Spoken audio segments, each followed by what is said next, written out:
సూటిగా సవాలు విసురుతున్నా. తాటి చెట్టు లెక్క పెరిగితే సరిపోదు, దూలం లెక్క ఉన్నావు, దూడకున్న బుద్ధి కూడా లేదని ఆనాడు హరీష్ రావు సవాలు విసిరిండు. మీరు రైతు రుణమాఫీ చెయ్యండి, నేను సిద్దిపేట ఎమ్మెల్యేకు రాజీనామా చేస్తా, మళ్ళా ఎన్నికల్లో పోటీ చెయ్యనని.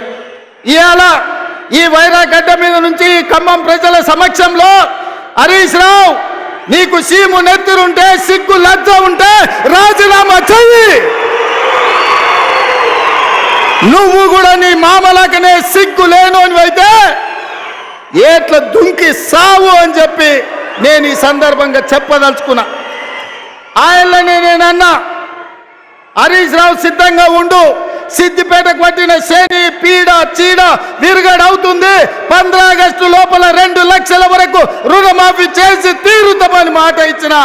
ఇవాళ 15 ఆగస్టు నాడు మళ్ళీ అదే ఖమ్మం గడ్డ మీద నుంచి ఇవాళ సవాలు విసురుతున్న హరీష్ రావు, నీలో చీము నెత్తురుంటే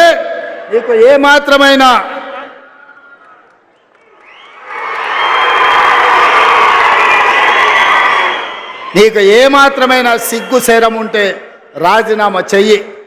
నువ్వు ఎట్లాగూ రాజీనామా చెయ్యవు, నీది సిగ్గులేని జాతి.